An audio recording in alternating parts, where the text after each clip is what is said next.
we are talking Cloak and Dagger, at least the first 2 episodes of the new Marvel TV series. It runs for 10 episodes and the creator here is Joe Pagaski, and he's actually had some superhero pedigree. He was a producer on Daredevil and the Heroes TV show. I believe he was a writer on. And this is obviously based on the Marvel comic book of the same name, Cloak and Dagger. And I was actually a fan of Cloak and Dagger in the comics when they kind of first came out some years ago. So this is the first live action adaptation of it. They have changed a fair amount in regard to the characters and the kind of the backstory, but it does maintain some elements of, obviously. We'll kind of go through it. So this, in regard to the actual TV show, the plot focuses on 2 teenagers. Tandy, who is this kind of originally it's actually reasonably privileged, but she has an accident in a kind of like a road accident when her father is killed, and from there his kind of life has spun out of control, and she's now kind of like living on the streets and you know, resulting to sort of petty crime to survive. And then we have Tyrone, who also experienced some kind of a tragic loss at the same time, and there's a kind of a twist of fate that kind of ties these 2 together, so I won't spoil for you.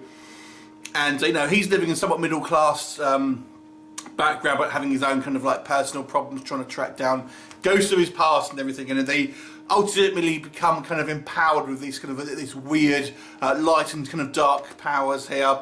And the first 2 episodes really are just them kind of exploring their kind of backstory really, and kind of getting to know their powers. So in the comics it's a little different. They were a result of a kind of experimentation, and they were both kind of runaways, but it was, in the comics at least, it was Tyrone who was the kind of the living on the streets here, and Tandy was kind of from a very privileged background, and they do hint at that, but they've kind of swapped it around.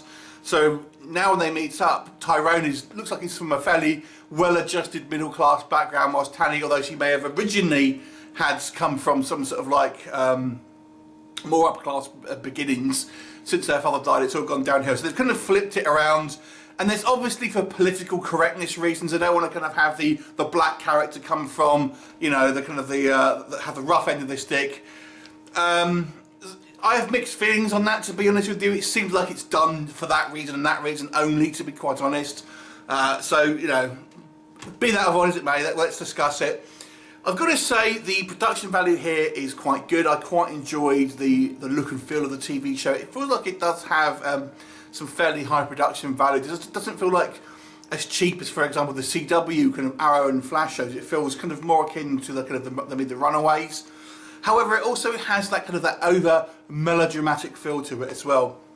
We don't really get much kind of like story progression within these kind of first 2 episodes, I've got to say. So I've got a feeling it's going to be one of those ones where we won't actually see them as Cloak and Dagger until right at the end of the kind of the 10 episode run.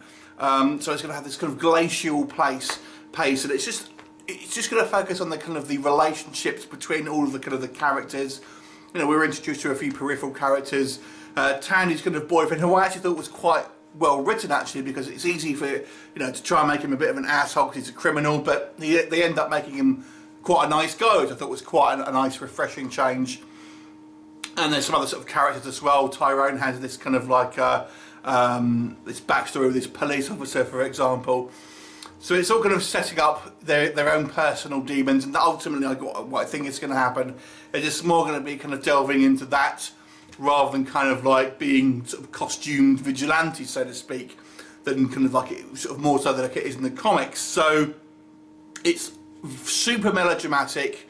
It's quite you know, the backstories have been changed significantly, but there's still elements of obviously what made it kind of the comics to begin with. I feel it's very kind of targeted for kind of young people, young adults and teenagers and stuff like that. I feel maybe adult fans like me, who maybe read the comics, maybe a little bit kind of like, oh, it just seems a little bit kind of too different from the source material. The powers also seem a little bit undefined, I've got to say. Again, I'm not going to spoil anything for you, but if you're familiar with the comics, there are, you know, they both have their kind of a certain ability, shall we say, and they just seem to have elements of that, but other things as well, kind of more psychic type powers, which yeah, again are a little bit ill-defined. It's only 2 episodes in, so it's difficult to say. Obviously, we'll get to know more about that as the kind of the series progresses. I'm not over enamoured with it, I have to say. I'd probably give it a few more episodes, but I'm not dying to see the next episode. Runaways, it has a very similar feel to it, but I thought the characterisation with the kind of the Runaways, the actors and stuff, was so much that I was really invested in watching the next episode. And despite this having a very similar aesthetic to that, I just wasn't I wasn't as invested in the characters. In particular, Tandy, I think she comes across as actually being quite unlikable. Tyrone is actually a bit more of a kind of an interesting character to me, and I feel he benefits the most from the kind of the changes. But Tandy ultimately is fairly unlikable, and I don't know. You feel quite a shallow, kind of empty character, to be honest with you. The acting is okay. I don't think it's necessarily bad acting, but I don't feel there's much personality there ultimately. So overall, it's a middling kind of like superhero show based on these kind of first 2 episodes. Not lots of special effects so far. We'll see. I'll probably give it a couple of more episodes, but I wasn't blown away by it. But it's no Inhumans, let me put it like that. So I'll give it a 6 out of 10. Have you seen it? What did you think of it? Leave me a comment and I'll look forward to seeing you next time. Bye for now.